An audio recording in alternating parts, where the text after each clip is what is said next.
You were listening to a Nerd Room podcast, a member of the Star Wars Commonwealth Podcast Network. Be sure to check out more from the Star Wars Commonwealth on the web at starwarscommonwealth.com and take your first steps into a larger world.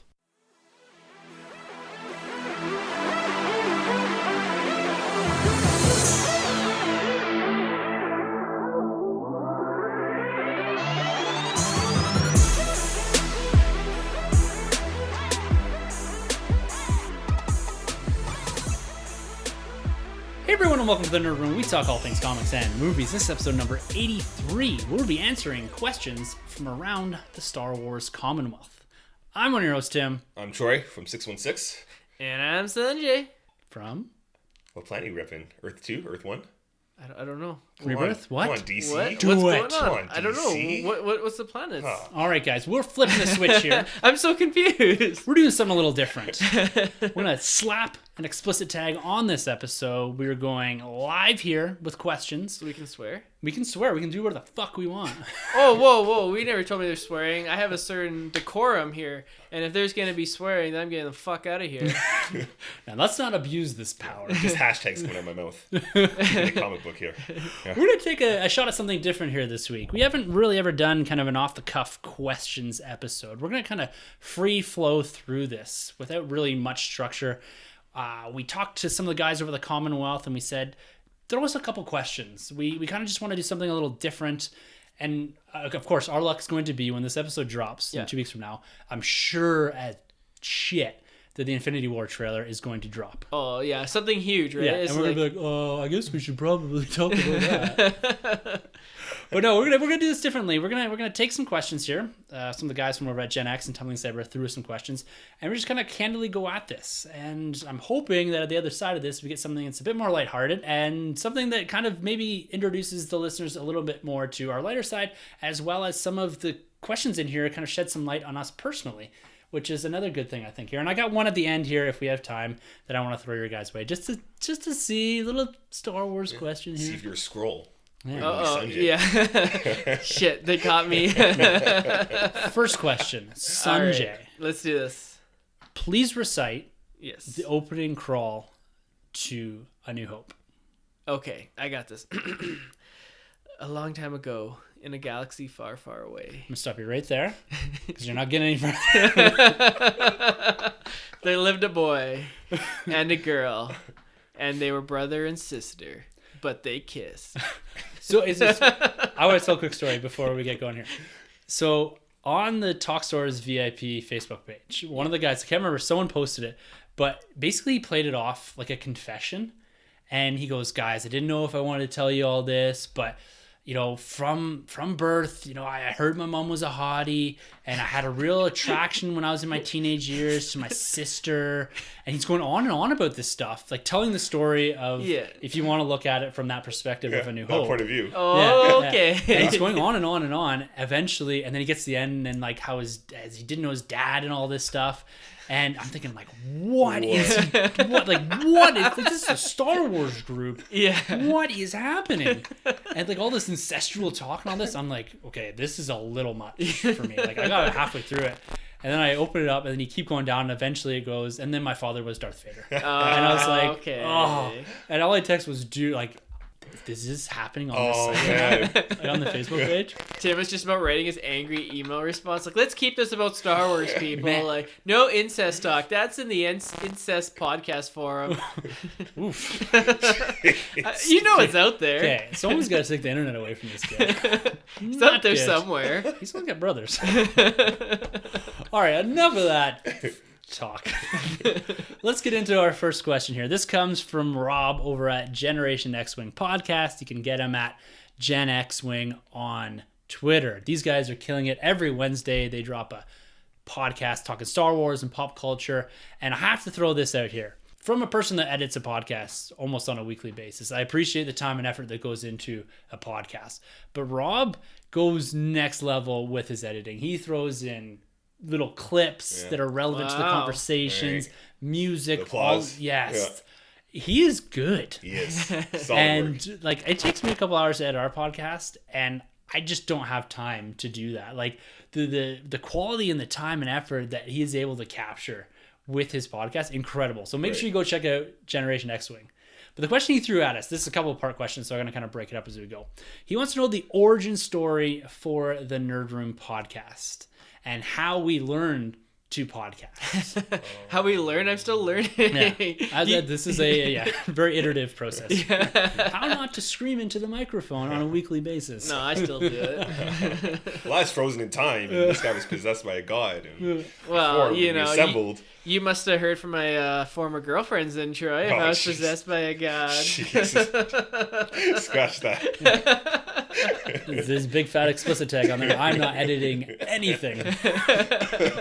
All right, origin story. Like all good podcasts, we have an origin story. Like all good comic book movies, we're going to start, and then once we get to a point, maybe another 80 or so episodes down the road, we're going to reboot and retell the origin story Episode in a 1. dramatic fashion. Let's redo it. Yeah. Nerd Room rebirth. Yeah. So, this is actually an interesting story because when we entered into the Star Wars Commonwealth and when we kind of got to our year anniversary episode and we kind of tried to really kind of commit to this, unfortunately, Sunjay, you had baby coming, you were studying for your exams, so you had to pull back from this. That's right. And so unless people have gone back and listened to our early episodes, there's at least not a lot of knowledge that Sunjay was one of the founders.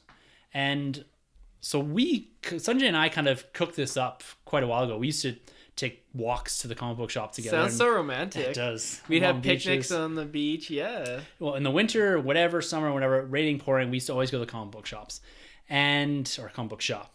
And so as we went there, and actually, go back another step. Sunjay and I actually met through our love of comic books. That's right. Through a mutual One drunken friend. night. Yeah, and someone was like, hey, he likes DC, you like Marvel. And then it was fighting ever since. But Well, what happened was, so I had a little bit too much to drink that night, and my buddy who knew Tim, he left his phone out. So I stole his phone, and I looked for Tim, and I knew his name was Tim, and I just texted him something like, Superman could beat up Thor or something, just to, rile him up, just, shoot. Just to get the feathers ruffled. And I think he wrote back, and then we started talking, and then I sent him a picture, and then he sent me a picture. Swipes left. Yeah. damn. Well, it's funny you say that because, even before the podcast and all that, Sunjay and I actually became friends over text message. Like, I had never met Sunjay. And I was expecting you to be like some complete stranger that would just like kill me or something. You always hear those stories. Over here. Yeah. So we used to do all these, like, go to the comic book shop, shoot the shit about comic books all the time over text and all that. And Sunjay's cousin, Baron, who is at the Delayed Offside podcast. That's right. And it kind of inspired Sunjay. And so they got going with that. And you're like, I really want to do a podcast. And I started thinking at that time, I was starting to listen to a lot of podcasts. And I was like, yeah, sure, let's give it a shot. So you went out and bought, Sunjay, a $100 condenser microphone, like a single one. Yeah. That the three of us used up until almost episode 50. It's crazy. And it was just one microphone in the middle of the room. You remember that? That's crazy. And three of us sitting in a row. We even had 4 one time when Baron was here. That's right. 4 people Our episode. first guest. Yeah. And so that's kind of how it started. We got going. We got through a couple episodes.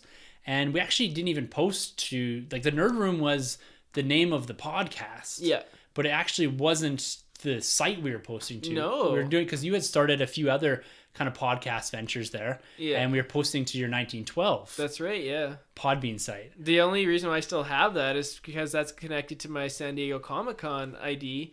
And so because I'm a guest and I went this year, my chances of going again next year have increased, so I got to keep that stupid email address around. Yeah, so 1912 Entertainment, I think, yeah. I don't remember. So we had posted our first 4 episodes, I think, to that. And then we pulled them off and put it onto the Nerd Room Podbean page and then upload everything to iTunes, and then it kind of went from there. Mm-hmm. And don't really go back and listen to those first ones. They're not super stellar. It's like issue 1, issue 2, issue 3. Yeah, learning. I mean, some of the stuff we tried to like do on those, it was fun though. Like you experiment with your voice, and you need those first few episodes. And we always said we'll do 10 episodes and see if we like it. Yeah. And that's when we brought Troy in. Was I think episode 4 or episode 6? Maybe episode 6. Yeah. So Troy's kind of like the Captain America to our Avengers story. That's right. Is that he is a founding member, but he came in a couple episodes later on. He came on as a guest at first. Right, yeah. Just to talk some Star Wars. Oh, yeah. And then I think the next episode or two, you were full-time, I think by episode 8. Right. Yeah, so I think it was episode 6 you came in, Yeah. and episode 8 you were full time, and then we kind of did the trio from there. Crazy. And then at first it was like you and I would do a week, and then Sunjay and I would do a week, Yeah. and then eventually we started doing them all together. Right, because That's people right. started thinking like, is Sunjay and Troy the same person? My alter ego. Well, we had a vote whether to keep Troy. I voted to, punt him, and Tim voted to keep him. Unfortunately, because only 2 of us voted, we decided to keep him. Yeah. So It was a close vote. that's kind of how it all materialized. It was just an idea, Yeah. and we started going at it, and we liked it, and then we brought Troy in, and it got better. Yeah. So let's keep going with this. And then we always made that commitment, right? We said, we're going to do this until it's not fun anymore. Yeah. We want this to be something that we can do every week, enjoy it. We don't have a ton of friends, as I think people find with comic books and all that. You don't always have a ton of friends that will sit down and talk almost ad nauseum about this stuff, right? Mm-hmm. And having 2 guys you can sit across from every week, and discuss these things with is awesome. It's a great outlet, and I absolutely love it. And that's the thing we said. We'll do it until we hate it. We do it until it's not fun anymore or it feels like work. Yeah. And then we said to ourselves, we'll get to 1 year, which I think we started in December of 2015, right before The Force Awakens. Right. That's right, yeah. We said we'll get to 1 year and we'll reevaluate at that point. We'll see if we want to dump a little money into equipment and what we want to do as far as intros and music and all this, and try to revamp this thing. This is why you hear us at some points refer to phase 1, phase 2, and this is kind of our way of getting through the different steps. We've kind of laid this out, and we've got different kind of key goals or milestones that we want to get to. And 50 or 52 episodes was one of them. That's when we made the decision. All right, let's upgrade the equipment. Right. And then also let's kind of explore our options with the podcast network. I had at that point been listening to Talk Star Wars and Tumbling Saber and Generation X-Wing for a little while, and they had started up this Star Wars Commonwealth podcast network. We put some feelers out there and got an idea of what this podcast network was about, because we're still at this point fairly fresh, right? Yeah.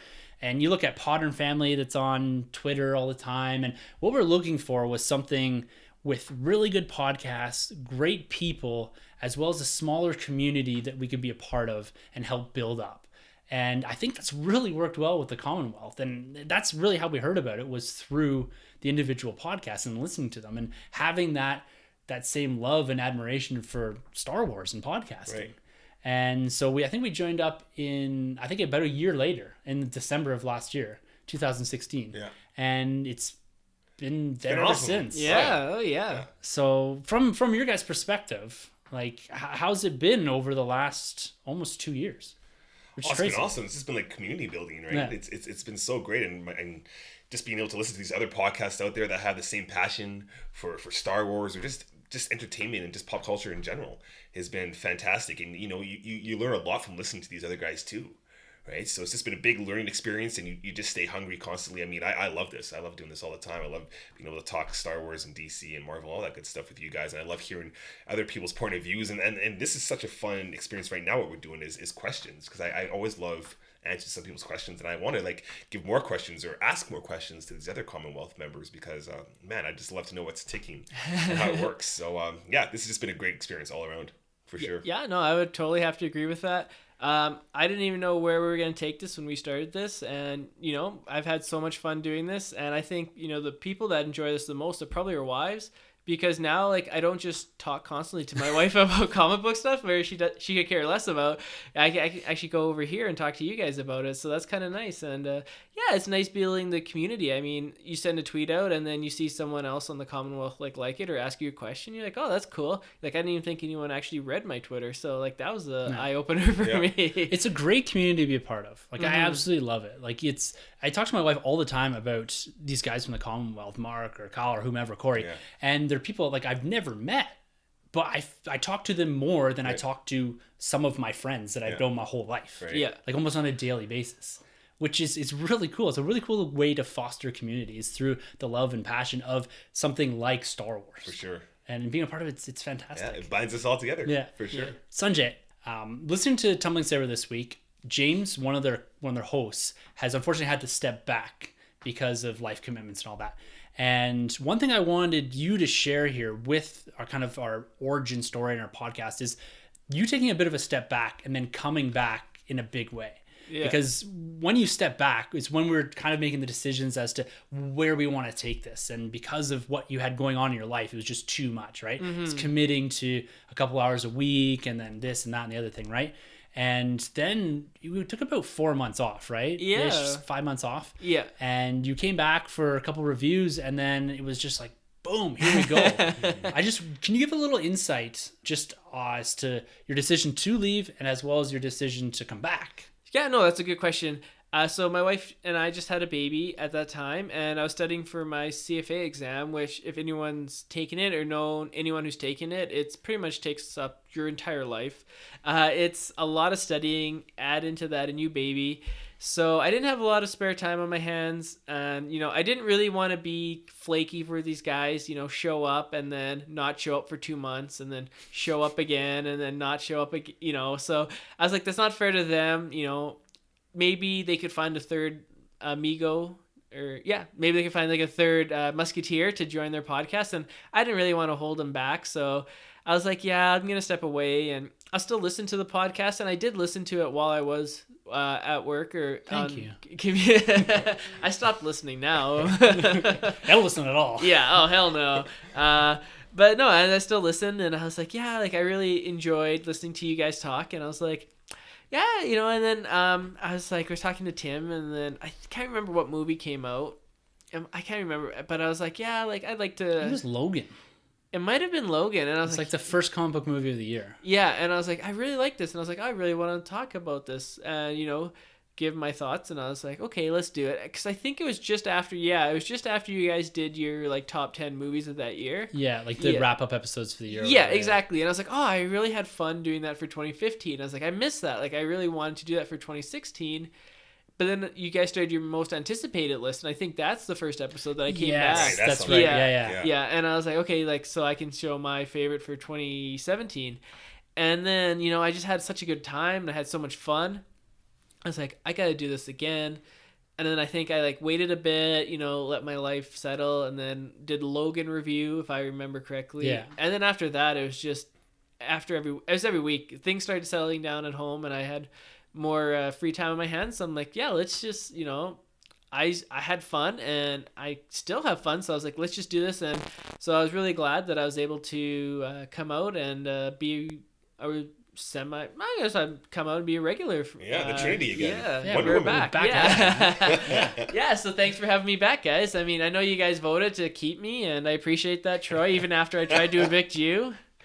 We should have like a Big Brother episode where like, we like do competition. Yeah. Well, we're glad to have you back here, man. Yeah. And the last thing I want to touch on as far as our origin story is the name. Yeah. You know, so you always hear different podcasts, and you're like, yeah, that's kind of a cool name. I wonder where they came up with that. And so the Nerd Room, it doesn't always roll off the tongue, but it's more about, and it always was, this idea of having this place to come and discuss comic books, collecting, whatever. And everyone has a nerd room. It's kind of like that idea that this is a place that could be anywhere. And that's kind of the idea behind the name, is that wherever you are, there's always a nerd room. When you're with your boys, with your friends that collect, that love comic books and all that, you can always have that in a house, in a place, no matter where it is. It's in your basement, in a room, in your garage, wherever. Everyone's got a nerd room to a degree. Yes. Some people call them man caves, whatever. We call it nerd rooms. Yeah. And it was actually my wife that originally called my first, when we lived in our old house, my first room was this really tiny room that I had packed full of all my stuff. And this was the first time in my life I had a dedicated room to all of my nerd collection, to my Star Wars and Marvel and all that. It's funny because being a nerd hasn't always been the easiest thing for me. Yeah. And I've often, even from some of my really good friends, some guys that were at my wedding party, I was actually talking about a buddy about this not too long ago, was that I kind of hid this for a long time, who exactly I was, like that I loved this stuff. So everything was in bins and closets. Yeah. Once in a while it would come out, but I really wouldn't release it until I had this room. But then my wife, she's like, this is really cool, you gotta show people. And so it was always really awkward for me at first showing people, being like, oh, hey, why don't you come up? And people come in, they're like, I don't really get this, why you have toys on the wall. like why? Why do you have this Star Wars thing? It's like, this is not even open, and just opens it up. Yeah. You're like, no. What are you doing? So my wife coined the term the nerd room, at least from I'm sure other people have, but from my perspective, and said, no, why don't you guys go up and see the nerd room? And slowly I became very comfortable with it. Nice. Having that space, having that room, and people coming in after that initial, like, why do you have toys in the wall? People are like, this is actually kind of cool. Right? Like, Yeah. I wish I had something like this. And it kind of just rolled from there, the idea of the nerd room. And when we first started up the podcast, we were like, yeah, that makes sense. This is something Totally. that everyone can relate to. Right. And then the nerd room was born. Boom. Boom. Origin story right there. Yeah. I like Written. that. I don't think I've even heard that story.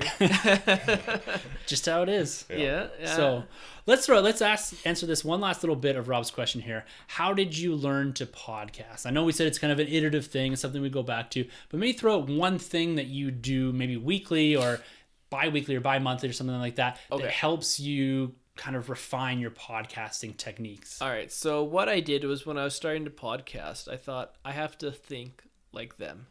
So what I did was I sold my world possessions and I traveled to Tibet, and then I got put in jail on purpose so I could learn to think like podcasters. Okay, Bruce Wayne. Fake This my own origin death. story sounds familiar. No, I swear. This is totally original. No one's ever done this before.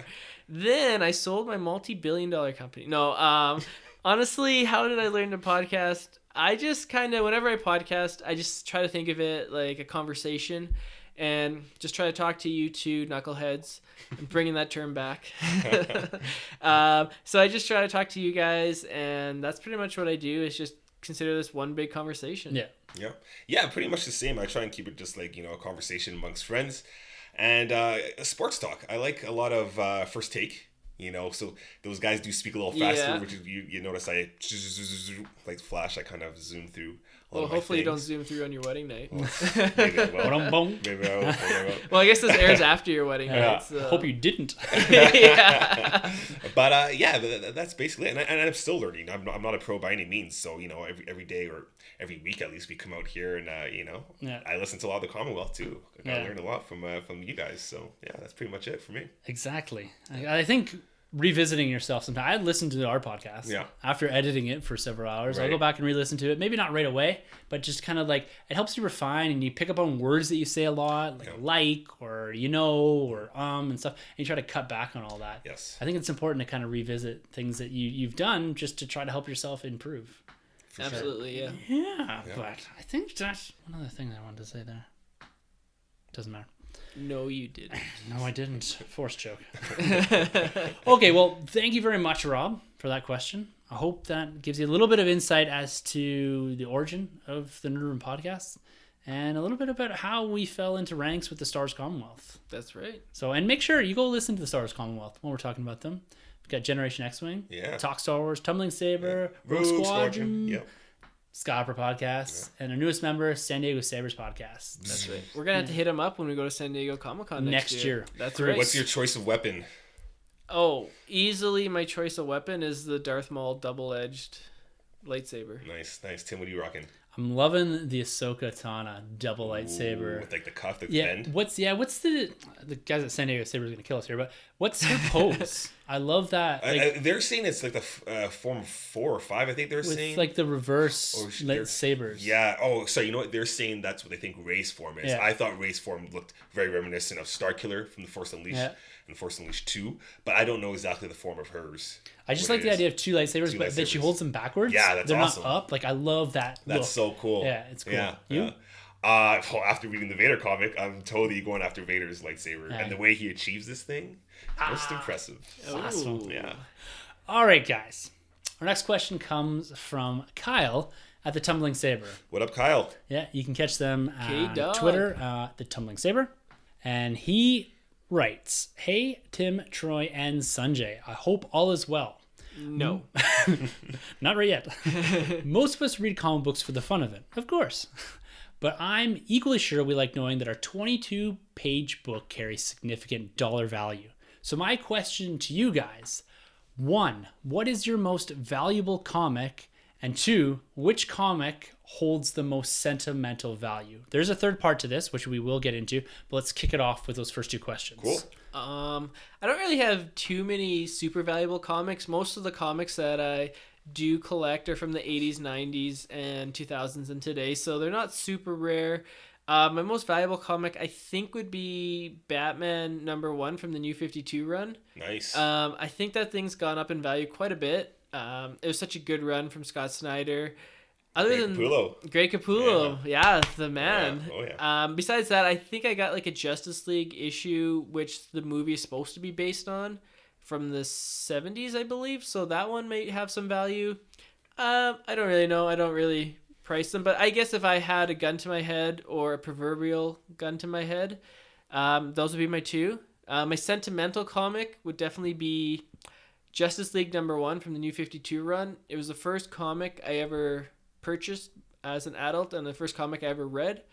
And it's kind of got me in my love of comic book reading. I just love that issue, #1. It just hooked me, and it had some great interaction between Batman and Green Lantern, and Superman shows up at the end. And I remember just the first time I opened that thing up and reading it for the first time and reading a comic book because I was so excited for this New 52 relaunch. And just like giving it a go and just being like, yep, they've hooked me. By the end, by halfway through, I was like, yep, they've got me for life now. Like, there's no turning back. And fortunately, I read the book so many times. I think there's like a little small tear on the cover, but yeah, whatever. I got the trade now, so I can read that ad nauseum. What about you guys? Most valuable is I guess it is. I don't know what's priced at. I think it must be decent, but it's X-Men #1, but not the old one. This is 91 run with Chris Claremont and Jim Lee on the art. This is like a 48, 50-page book. When you open up the cover, it has like a dual spread. If you guys are familiar with this, just Google it. It's a pretty iconic cover, but it's awesome, man. It packs a punch. I'll give you $2 for it. No. $2 US. Most closest to me though would have to be the Back in Black Spider-Man run. Took place just after Civil War. My girlfriend at the time, sent it to me from Queens. Your wife, as this podcast drops. Well, there you go. Yeah. So my wife, let me change that. How quickly he forgets. He's not even wearing his wedding ring today. Yeah, so she sent that to me from school, and this was awesome. Like, I never had the presentation of like a story arc, and it was like a 4 or 5 issue run of Spider-Man, which was really cool because at the time we had the Sam Raimi Spider-Man film out, and everybody knew Spider-Man was pretty like, lighthearted and heroic, but they didn't really see the darker side. And we do remember having Spider-Man in the black suit, but in the comics he never really was bad in the black suit, except when we got the cartoon. But this run here really took advantage of his darker suit. And this guy goes into a prison cell, he smacks up and nearly beats to death the Kingpin. Like, Spider-Man is a bad dude in this run, and he's at the point of killing people, for his aunt. So this really changed my mind on the character and made me love the character even more. And I still go back to this once a year and read this issue. So Spider-Man Back in Black for sure. I gotta ask, what made you decide Spider-Man was your guy? Like, what was it about him that made him your favorite? It's hard. I think he's always kind of been there as a kid. You always had the 60s Spider-Man cartoon in the background. And obviously, I'm a kid of the 80s, but I grew up in the 90s, and we had the Fox Kids Spider-Man. So good. Which was just huge. So that was a big influence on me. And then, getting the comic book like that from my wife just really got me into the comics for sure. My mom even bought me a Spider-Man comic when he meets President Obama at the time, which is kind of cool. That's worth a good chunk of change. And I got that one too. I think it's like issue 561 or something another like that. So I got that issue too. I got 2 of those actually. So nice. I just totally love this character big time. Cool. Well, my most valuable and most sentimental are one in the same comic book. Oh, cool! Look at that. I think I know what it is. I'm looking at it right now. It's up here in a glass case. Yeah. So on my wedding day, my wife and I exchanged presents, as you do. I get her, I think, a nice diamond necklace and that. And my best man, he came over to me and presented this present to me. So I opened this up in front of all my buddies, like my best buddies, my groomsmen.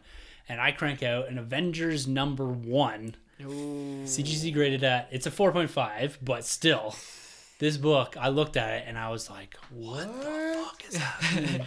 Just runs to the altar. I do. Yeah, so she gave me an Avengers #1, like from 1963. This is the first appearance of the Avengers. This book is everything to me. This is worth, it's worth $2,000 now. Right. This is Kirby, obviously. Then this is Stanley and Jack King Kirby, man. Yeah, this is exactly. like the first 1963, Wow. the first team up. This is the Loki Hulk fight. Yes. And, this is so. Not only is that like my most valuable comic, and it really had this big sentimental impact on me because this is something that was given to me on my wedding day by my wife, and it's really important. Like, this is the one comic book that, or one of the few that I have slabbed, and it's also in a protective glass frame on the wall here. Yeah. And I absolutely love it. Like, Avengers, like even from before then, the Avengers from the movie 2012 that's my favorite team. Like, that was the Cap's my dude, but the Avengers, I love the idea of a crossover of a team up. Yeah. And this book speaks volumes for that, as well as I have this like connection to it forever. Yeah. So not only does that carry, like, this is the first Avengers book, but this is the first big, huge, expensive comic book, and still to this day, really the most expensive comic book I own. Oh yeah. And I absolutely love it. I would not trade this for anything in the world. No.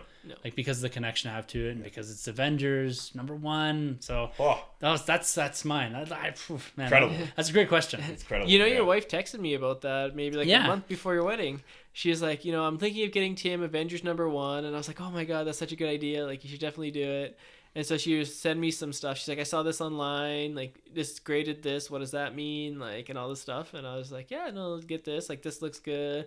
I was like, Tim doesn't really want Avengers. What you really had to get him is Justice League #1. Okay, like, he may say he likes Avengers, but truth be told, It's only a facade. yeah. Imagine. He mentioned, and he also said you should give it to me. Yeah, I just to don't hold know. on to. Yeah, yeah, Forever. Yeah. All right, second part of that question. Kyle wants to know, what makes a modern comic book valuable? Is it the same thing as always? Is that rarity, a first issue, first appearance? Is it signed and slabbed? Is it a variant cover? And he explicitly says here, tell me. He also says, can't wait to hear your thoughts. Cheers, Kyle, the Tumbling Saber. Wow. So, from your perspective, Sunjay, what makes a modern comic book valuable? And then we're going to say modern, we're going to say about post-2000-ish. We'll come out of the 90s. Yeah, I think there's several things that make a modern comic valuable. I think back in the day, there was only limited number of comic books that got released. So if you picked up like one of them, chances are in 20 years from now, it might be worth money. Like if you picked up something from the 60s, chances are it's worth money today, no matter what it is. It could be something as stupid as Marmaduke or as important as The Brave and the Bold, Justice League -- But That's always sounded like a soap opera. The Brave and the Bold. Yeah, totally. But nowadays, there's so many comic books, and now collectors know that these things could be worth money, so they actually take care of them, as opposed to the past when kids would just riffle them up, and then that's why they became valuable. I think, to me, what makes the comic the most valuable is things that aren't in high demand right now, but in the future will be. Yeah. Which is a hard game to play. I mean, the best example I can come up with is The Walking Dead. That TV show has taken off more than we could have ever imagined. And, they released a comic book. I think issue 1 was black and white, limited run. They're all black and white. Oh, yeah, that's right. But, I think, they started black and white because they couldn't afford to do color. And they just decided to carry it through. Maybe 1,000 issues, #1. Nowadays, that came out less than, 15 years ago? Now you can get copies over $500, $600. Same thing with Teenage Mutant Ninja Turtles. Issue 1 came out. No one really gave a shit about it. They made a kid's cartoon. Everyone went ape shit about it. Now #1 is so hard to find. I don't even know. It's in the thousands, I think. Yeah. Well, you're hitting on an interesting point there, because it's the influence of other media that's made not only rare, but also valuable. That's right, yeah. Like, you look at the influence of the movies now, the TV shows. Like, how much is Guardians of the Galaxy 2008 #1 worth? The first appearance is in Annihilation Conquest. I bought both of those books for about $8 a piece. Now worth well over $100. That's crazy. Yeah, I wonder what Civil War did then. Civil War, they all jumped up at $10-15. Oh, okay. Not too much, but because you have to look back too. Like, another point that you hit on was the idea of short print runs. Yeah. Like, when Guardians of the Galaxy came out in 2008, it was a cosmic run. People really didn't know the characters. It was popular enough, but it only got a 25 issue run, so it wasn't that popular. Maybe 2 years out of it, right? Yeah. Right. And it got a few events, but it ended in a short run with a short print volume. And now you have these movies that have blown up, and now it's really hard to get these. So one thing that makes comic books today valuable is rarity due to short print runs, as well as movie iterations of these characters. Yeah. You look at even, I think it's Avengers, what is it? It's the first appearance of Nebula. I can't remember what it is. 247 maybe? And I got that for $2. Now it goes for like $20-$30. That's crazy. Because it's an Avengers book, first appearance of Nebula. She showed up in the Guardians movie. Yeah. So when you look down the line at movies coming, like look at Captain Marvel. Right. Her books are exploding. And you look at, again, there's another character that has numerous volumes over the last couple of years, short print runs, and the issue, I think it's issue 14 in one of the volumes, was the first introduction of Camilla Khan. That book is worth a fortune now. Oh, yeah. Absolute fortune, but really? Short print run, new character, first appearance. Yeah. So it is going back to that old kind of adage that rarer first appearances and maybe not so much first issues are what make comic books valuable, as well as the movies. Yeah. The TV shows, whatever's coming up. First appearance of Jessica Jones, I'm sure, is worth a fortune now and all that, right? That run by Brian Michael Bendis. Oh, yeah. So it's kind of, if you're looking for, and I don't think you can't really go into comic books looking to make money. A quick buck. Yeah. Like it's just not going to happen. It's tough. You'd have to have a, what's it called, time machine. Yeah. Sometimes you get lucky, though. You're reading a run, like I was reading that, the Iron Man, Invincible Iron Man, and Riri Williams. It was introduced. Yes. Look at the Star Wars run, Dr. Aphra. Yeah. That's going to be worth a fortune someday because, albeit anything with Star Wars is going to be worth money, but high print runs. But at the same time, if you're so happen to get that issue, you can't get that issue now. Yeah. That first appearance of Dr. Aphra, I think it's 8 or 6 or something like that. That's right. That new Star Wars run. So it's really looking at characters' first appearances and limited or smaller runs of a comic book. Yeah. Yeah. Yeah, I agree with you. I'm right there with you. I mean, going back, I even have like the Miles Morales, his first introduction back, I think in like 2012, 13. And then there's also Ultimate Fallout, The Death of Spider-Man, which was a pretty big deal, actually. It came like a special like garbage wrapper, actually, if you can get your hands on it. I have 2 of them, but I've never actually seen a cover like that till this day. But it's interesting for a modern comic to really have that kind of value as if you're to go back to like the 60s, because I mean, go back to Death in the Family, Batman. I think that was in 1986. They did something which you'll never see in this day and age, where you could actually call in and vote. Yeah. Do you want Robin to die? Do you want Robin to live? And you had this huge divided audience and obviously they went with the death of Jason Todd. Like you'll never capture that. Again, right? Yeah, and I just Just thought be that was all so online cool. clicks. It'd be a bunch of retweets this and retweet that and likes, Bots right? and all Online that. trolls. Well, there's a whole other dimension. Like it's kind of like the Super Bowl, right? Yeah. Where all the T-shirts of the champions go over to somewhere. There's a whole bin of comic books where it's the Good point. Yeah. Yeah. yeah. No, shoot, Kyle, that's an awesome question. Yeah. Nice. One last thing here I wanted to hit on that he pointed out: signed and slabbed books, CGC graded books. So as a comic book collector, I have a couple. Yeah. But I don't really go after slab books. That's your kind of the nice thing that with the Avengers #1s in here. And then signed. I'm also not a big signed guy. So the way I look at things is, and a perfect example of this is, I was down in Vegas. It isn't a comic book, but I was down in Vegas, and there's a hobby shop or whatever in the Caesar's Palace. Oh, whatever, yeah, I know the place. Forum Yeah. shops. Yeah. And they had those Hulk mitts Oh, yeah. and a Hulk mask. So those things you can buy for $20 or whatever at Walmart or Toys R Us. It was signed by Stan Lee. Now, Stan Lee's autograph is worth about $50 to $75, depending on where you get it, right? That's what you pay to get the autograph. Right. So you think, okay, it's on a Hulk mask. It's worth $20. His autograph, let's say on the high end, is worth $75. This is probably worth about, say, $100 ish. I'm being, I think, a bit generous there. Yeah. This thing was up for, I can't remember, like $1,000. Are you serious? Wow. Yeah. So you have to be careful with things that are signed. I'm not a huge fan of it because I think it wrecks the integrity of the book having it signed. But if a book is signed by Stan Lee, it doesn't necessarily make it worth millions of dollars, because Stan Lee has been signing his autograph since the 60s. So it's not difficult to get his autograph on something. Mm-hmm. And anyone who's crazy enough to go out there and get Avengers #1 signed by Stan Lee, like for me, that's not a way I collect. Right. And I don't think it increases the value. Like, it's cool to have Stan Lee's signature. Like, I got it on a poster. The Avengers assembled a teaser poster for the first movie. To me, that means something. I was there. I got it signed by him. Right. But to buy a comic book just because it's signed, like you see it all the time on mycomicbookshop.com. It's signed and slabbed. Yeah. And they're worth $300, $400, $500, and then you look at the box next to it, which is just a 0.8 graded. Yeah. It's like $30. Right. And so for me personally, unless you're looking for something extremely rare, like an Avengers #1 or something from the 60s and that you want to make sure that you're buying something that you know is legit. It's been graded. It's kind of protected. So if you're gonna spend the big bucks on a comic book, get it slabbed for sure. Buy it slabbed. Absolutely, yeah. Because you don't know where you're buying it from. Yeah. But to go out there and buy specifically only slab books or signed, it does increase the value, because it increases the value, especially if you slab a book, that it preserves it.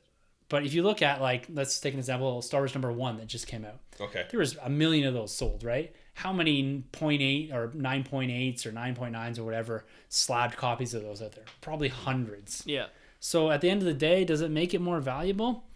I guess, because it preserves it, but you're also, again, paying a premium because of it's slabbed. I don't know how much it costs, 30, 40, $50 to do it. Yeah. So that makes it more valuable, but to me, it doesn't make it more valuable to me because it's signed or slabbed. To me, that takes away from it. The slabbing is purely just to make sure you're buying something legit.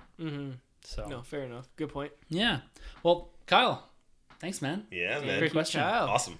Yeah, I love talking comic books, and it's such a funny thing too with comic books and trying to kind of predict something. I'm a little bit on that side where I'm always like, okay, well, I'll usually pick up something special. Like I picked up Spider-Man 700. I don't really read Spider-Man. Yeah. I like having those anniversary For issues. sure. So Oh, yeah. you got to get in on it sometimes. Oh, yeah. And like you said, it's always nice to know that you got a book, you got in early enough that you don't have to overpay for the first appearance of Dr. Aff or something like that, right? It's a great feeling. For sure. So, Tim, are you going to pick up Action Comics 1000 then? Comes out, I think, Probably. early next year? Yeah, I'll probably pick up those for sure. anniversary That's going to be a issues. huge Just to celebration. have, I picked up a couple of even the villains, like the holograph. Oh, or yeah. what do you call it? Villains. Future's Forever End. Evil. Yeah, Forever Evil. So I Yeah. picked up a few of those. I've got some Walking Dead anniversary books. And Yeah. I got that with the Death of Archie I bought. Oh, okay. Yeah, in comic book form. So Yeah.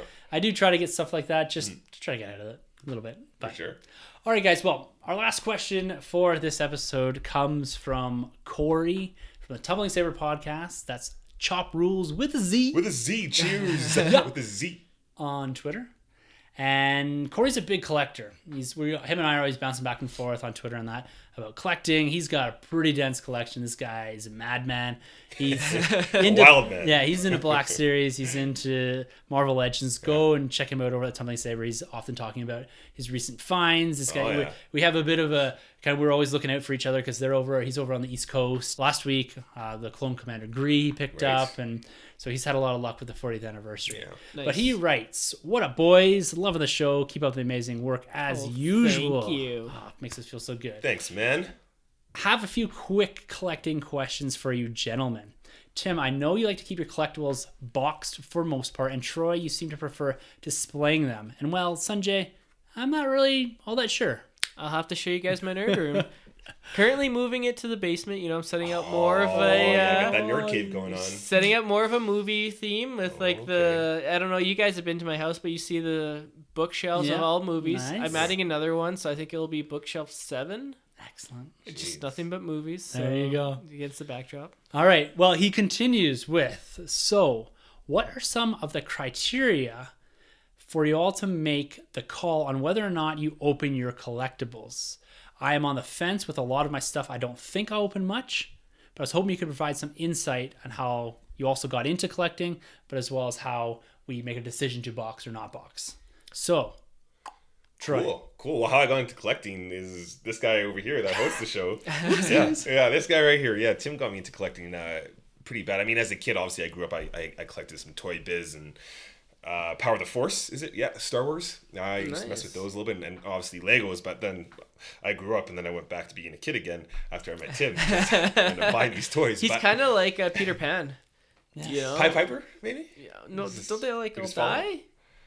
Like through the cliffs? Pied Piper, doesn't he kill all the Oh, I stuff? thought you meant like we follow him. Oh, I thought Now like you're Peter saying Pan, off like the he edge, makes yeah. you like a kid. Oh, okay. I guess Or- both ways. yeah. The Pied Peter. Wasn't he Peter Pan for Halloween?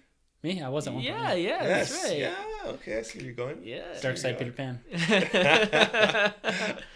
Yeah. No. With collecting, I try and keep everything in the box most of the times. The only time I'll really unbox anything is if I double up on those. So I'm a big Vader guy, so I bought 2 Vaders, one to display, one to kind of tinker with a little bit to update the episode 4 look to more of the episode 6 look. And then if I'm trying to customize, I will open plenty of action figures to make one action figure, basically. I think that you should shed a little light on that, because I think that's an interesting thing. Yeah. Troy is a big customizer. Trying to, getting into it. Yeah, so you've got an awesome mannequin. Yeah, thanks. Yeah, Thanks, it's you go to his Twitter, he's thrown out some pictures before. Yeah. But how many action figures did you pull apart to make one Anakin? Ooh, so to make that Anakin, I went through a lot of figures. I went through a Lex Luthor. I went through 2 Kylo Rens. I went through 1 Obi-Wan Kenobi from the prequel era. Guavian Guard. Yes, to get his arm in there. And then I went through an old Ben Obi-Wan Kenobi, Ben for his cloak. And then I also went through a Farm Boy Luke to get his lightsaber. So took a lot of figures just to make that. He basically is a hot toy at a 6-inch Yeah. This thing looks incredible. He turned out pretty cool. Like, it's unreal. Yeah, thanks. So yeah, no, he looks pretty cool, and I'll keep you guys posted. I'm working on a Luke at the end of episode 4 ceremony with the yellow jacket, and I'm also working on an Obi-Wan Kenobi between the events of episode 4 and 3. Basically, the ones from the comic book issues of it's looking good too. Yeah. So he's kind of coming along there. So I'll keep you guys posted. But do you take requests? No, definitely not. Because I'm not at that level. Oh, because like I was gonna see if you could do an Aunt May figure for me. Oh, jeez, I can't make one big enough for you.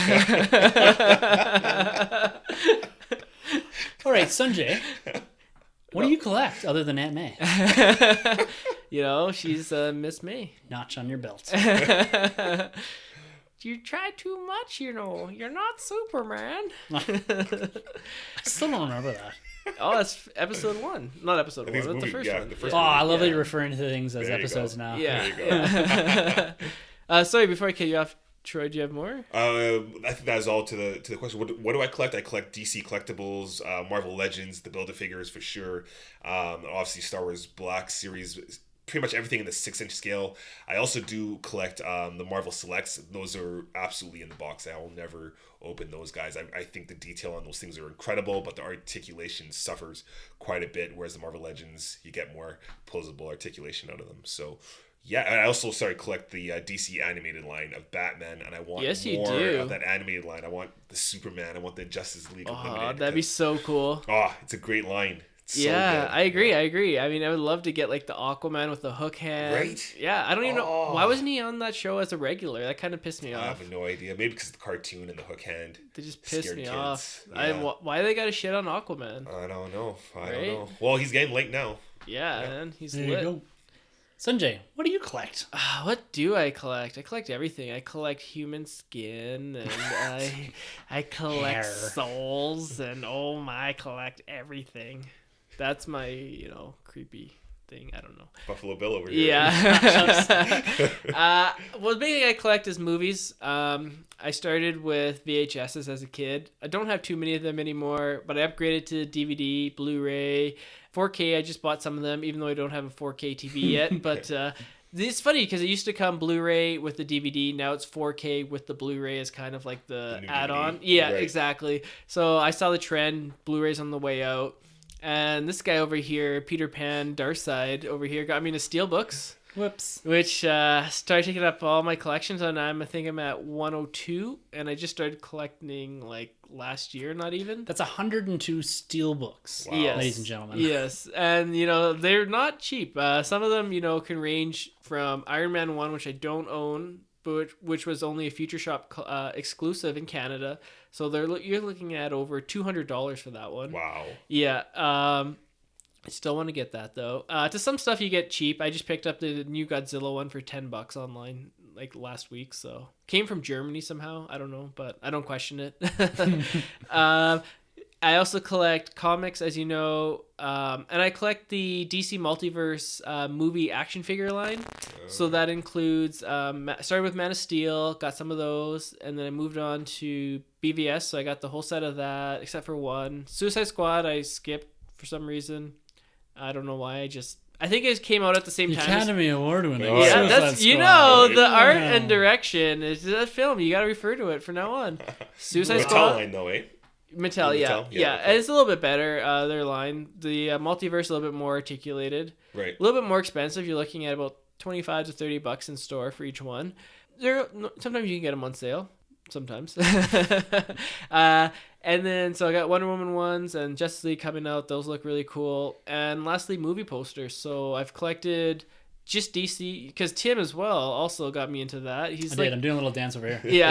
He spent so much of your guys' money. He's like a drug dealer. He like gets you like one for free, and then you just like collect them all. I didn't realize it was this much of my fault. Yeah, I mean, you're All just of like this. the dark side. I actually was collecting movie posters as a kid. So I had Planet of the Apes, like the original Tim Burton one. Ooh. Not the original, but the Tim Tim Burton. Burton one. Yeah, it was like cool. It had like the ape on it, and it was like Yeah, I remember that his one. army and stuff. It was really cool. Abraham Lincoln, maybe? No? Abraham Lincoln. Yeah, the end of that movie? Yeah. I still don't get that ending. Like, what happened? Timeline shifted, skewed. Don't worry about Really? it. Oh, gonna maybe pick it they'll up. redo it eventually. I'm working on it. Yeah. Timeline. That should be our next one, is Planet of the Apes. But I had that one. I had a bunch. I had The Dark Knight. I had Superman Returns, which was really awesome one of Superman above Earth with like the oceans and stuff, and that looked really cool. I actually got into it because the University of Calgary every year would have a poster sale. And so you get cheap posters. It was a good way to decorate my room when I was living at home and going to school. So tons of posters. Everything was covered with like movie posters or hockey posters and stuff like that.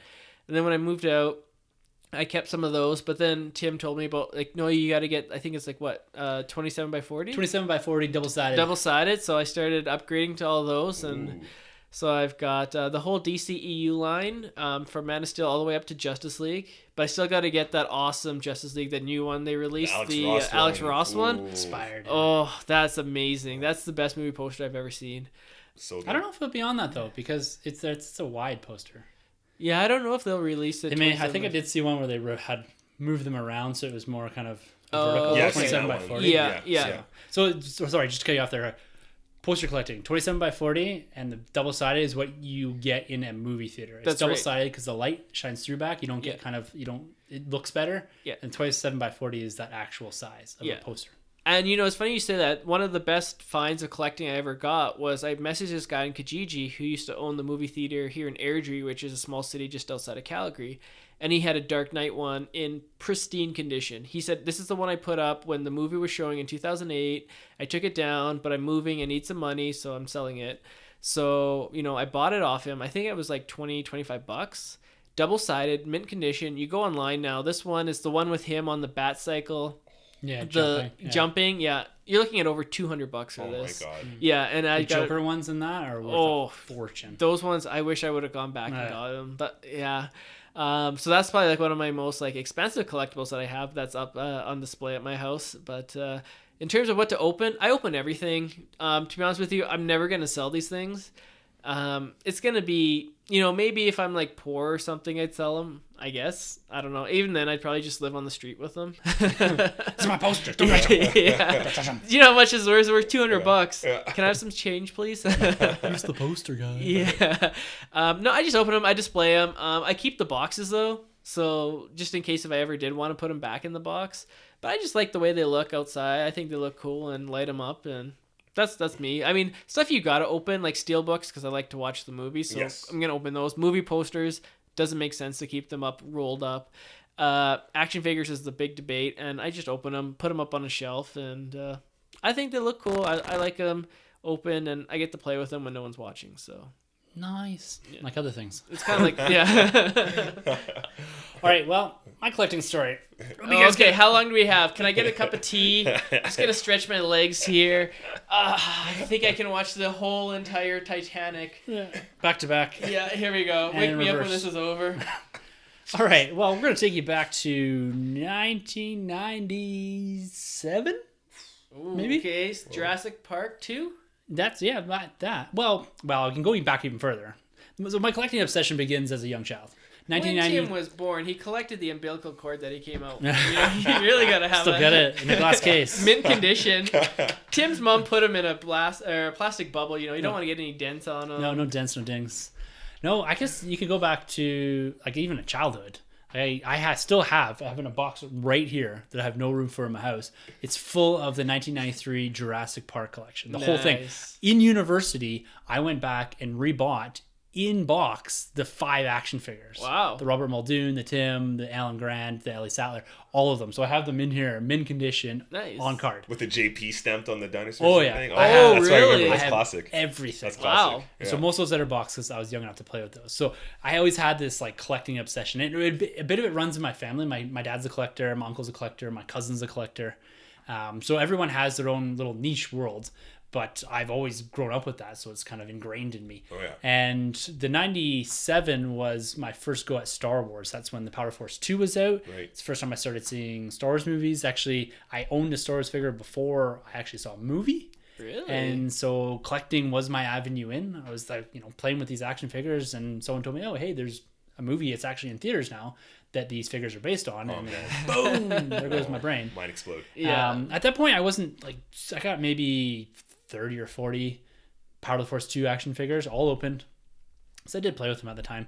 And then it went through a bit of a lull there, right? The movies, well, I guess, no, we didn't. Because The Phantom Menace came out, and I own almost all those action figures. 2 years later, right? Yeah. So that was like my first go at action figures swinging from the pegs with a movie in the theater outside of the special editions, right? Right. So I think I own the first 2 full runs of those.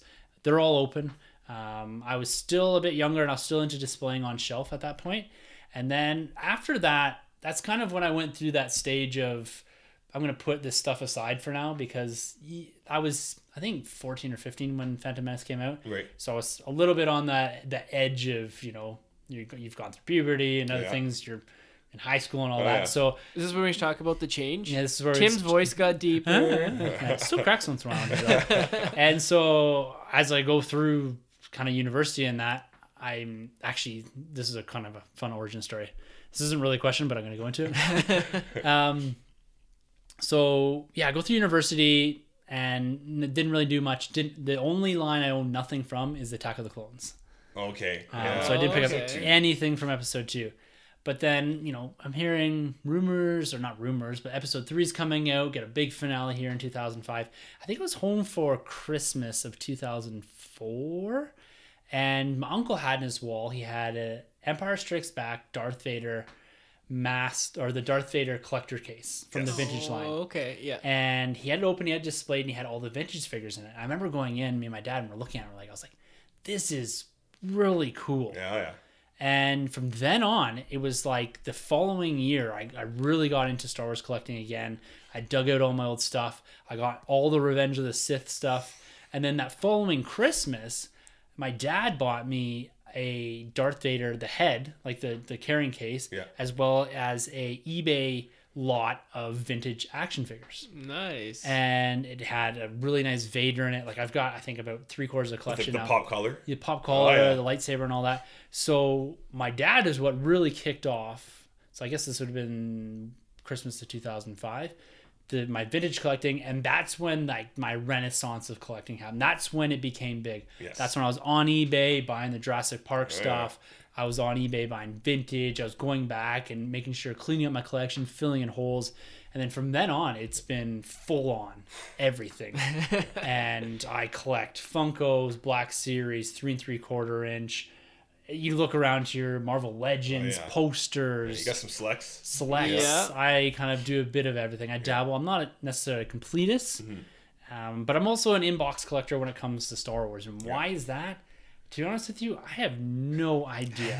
It's just something that you pick up that at some point in your collecting evolution, you're like, Star Wars should be in box. That's how they're supposed to be. That's when they're worth the most. But I guess also I like the idea, not so much the idea, but how they look on the shelves. You go down to your nerd room and you've got them all lined on the shelves. Yeah. The idea of like individual figures, especially 3 3/4 inch, all up on a shelf, I don't like clutter. Right. So I do a lot of rotation of my action figures and all that, what I have on display, because I like to keep it somewhat sleek, and I'll rotate out different things, whether it's Funkos, the Black Series, or whatever, put them on display in box. Part of it is because I just can't bring myself to opening them. And the other part is I like almost how they're displayed. Like the 6 inch especially, with the card and all that, they're supposed to be in box. Yeah. I think like they make them look nice enough that you can leave them in the box if that's your choice. For sure. One thing that I started doing, and I got a couple on display here right now, is I started opening the Elite series because I was able to get duplicates of them like you do for like $5 and $7. Super cheap right now. I open them up. They are incredible. Like they look like small statues. Yeah, the weight behind them. Oh, Right? they're so good. Oh, yeah. So I'm leaning a bit more towards now opening the Elite series. Okay. So I have 3 open. I've got Kylo, the Death Squad, and K2 all open. They're all duplicates. I do have a box set version, but they look really good out. So that doesn't, why do I collect the way I do? I don't know. Why do I not? Why do I keep stuff in box? I guess some of it is aesthetic and some of it is I have this perceived idea that Star Wars needs to be in box. Right. I open all my Legends, my Marvel Legends. Right. And yeah. like I had them all out here earlier and I kind of rotated them in and out. Like you can post so well, right? The Yeah. Marvel Legends, yeah. Yeah, and you have such a diversity of characters in there too. I guess you get that in Star Wars. I don't know, man. So I like it's the decision on how I purchase. Like I have my $35 limit rule right now that I'm trying out, and yeah, that's kind of some insight into my collecting story a bit. Yeah. But he's got one last part of his question here. I didn't read the whole thing, but I thought that we kind of tell our stories a bit here. So last part of Corey's question here. So while you're at it, I'm curious as to what is your most revered collectible? Not necessarily the most valuable, but the most revered. Have a great show, guys. Long live the Commonwealth. Cheers with a Z. Yeah. It's Chop Rules with a Z. That's Corey over the Tumbling Saber. Make sure to go check them out. Yeah. Thanks, Corey. Yeah. Gentlemen, what's your most revered collectible? Oh, geez, that's a tough one, eh? Don't you know? Not real Canadian. I have 2. Thinking about this question. One is when George Perez came to Calgary. The first comic convention I went to was the Calgary Comic and Entertainment Expo, and I think he was there that year. Waited in line, and I got him to draw me an original sketch of the Joker. So it's really cool with the happy face button and just talking with him. You know, every time I see it, it brings back memories of just talking comics with George Perez. I mean, that's the dream come true. The other thing is, during that year, I think it was that year. I don't know. All my years kind of run together. That happens when you get old like me. But Galen Ross, I don't know if anyone here knows who that is, but she was in the movie Dawn of the Dead. The original, classic horror film. I'm a big horror guy, and I met her. She plays the final girl in that film, and she signed the autograph picture with like the whole cast. So she signed that for me, just like an 8x10, and just the chance to meet her, talk about the film, talk about her experience working with George A. Romero, who tragically just passed away recently. And just that is one collectible that I'll always cherish. It's probably my favorite horror film. I mean, it's hard to put like what is your favorite film when you have so many, but it would be up there. And you know, I don't know if she hasn't been back to the Calgary Comic and Entertainment Expo, so I hope she comes back because I'd like her to sign some more stuff because it's really cool to meet her and talk with her. And it was like the first autograph that I ever got for comics, comics entertainment, so I kind of fanboyed hard at that. I was like, oh my god, like I love you, you're so good in Dawn of the Dead. I saw that movie like 100 times, and she must have thought I was like this raving lunatic, but whatever, it was good fun. And so that's for me. What about you guys? For collectibles, so just anything.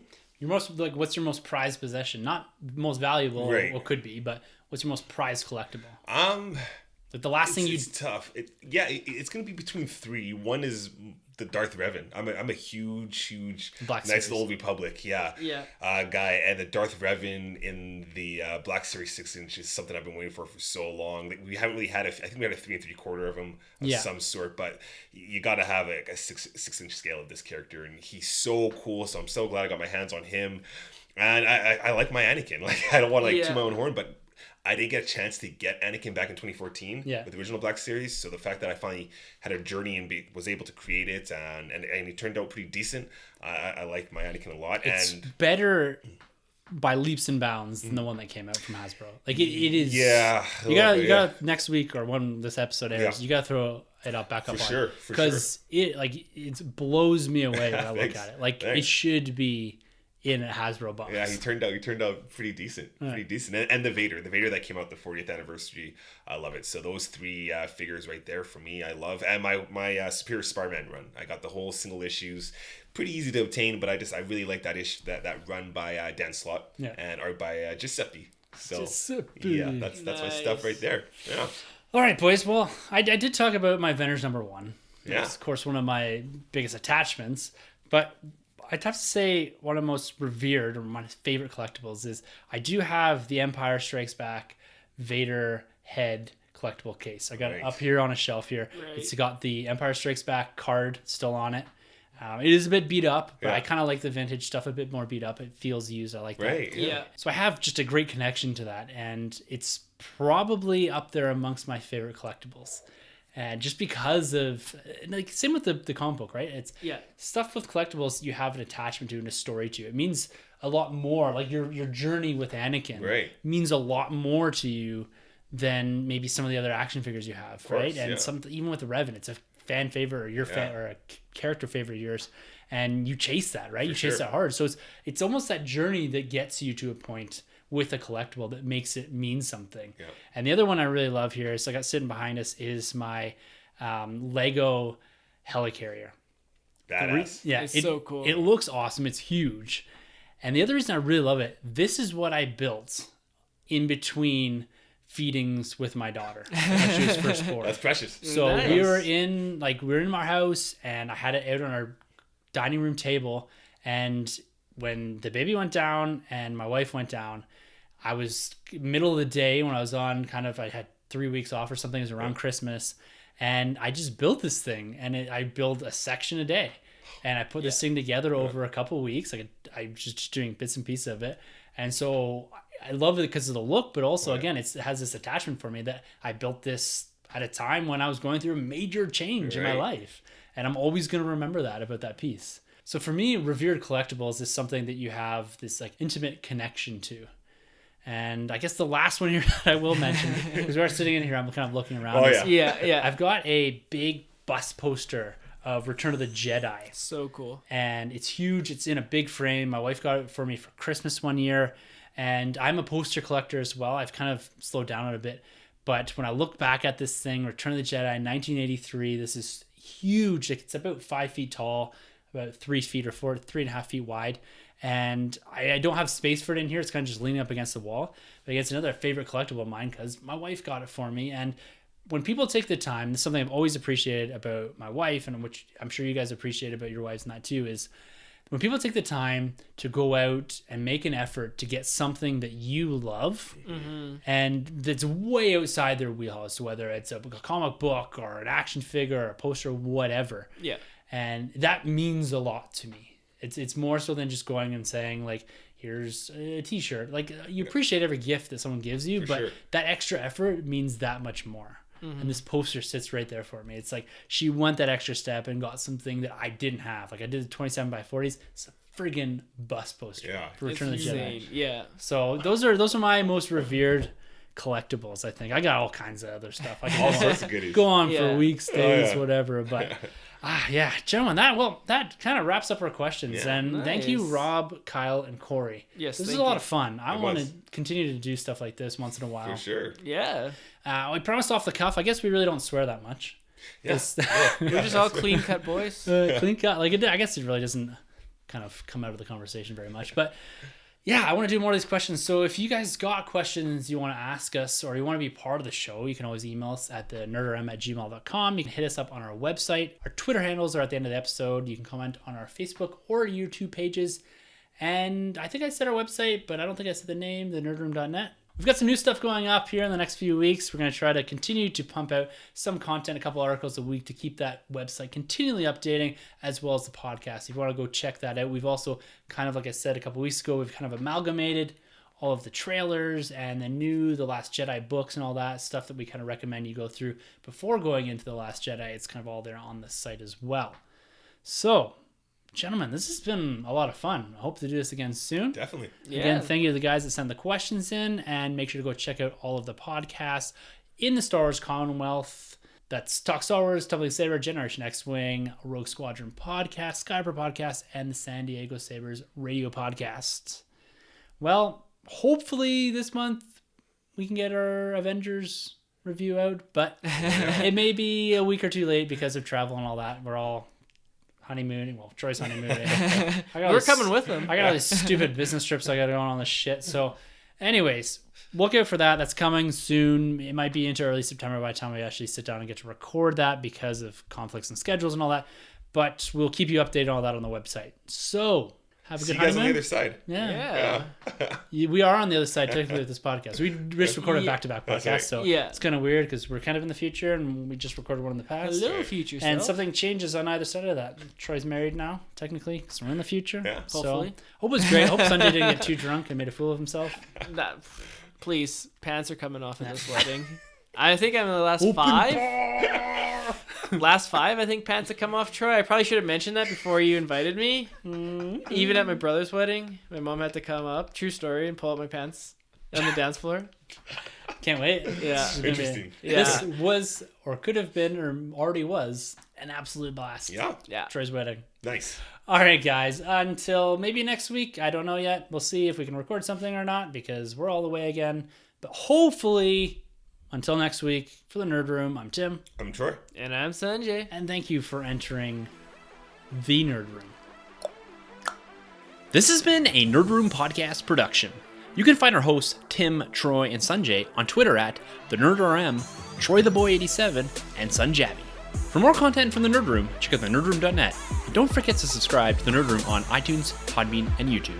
Be sure to head over to StarWarsCommonwealth.com to find more podcasts in the Star Wars Commonwealth Podcast Network, including Talk Star Wars, Tumbling Saber, Generation X-Wing, Rogue Squadron Podcast, Skyrim's Podcast, and San Diego Sabres. Follow the Star Wars Commonwealth on Twitter at SW Commonwealth and take your first steps into a larger world.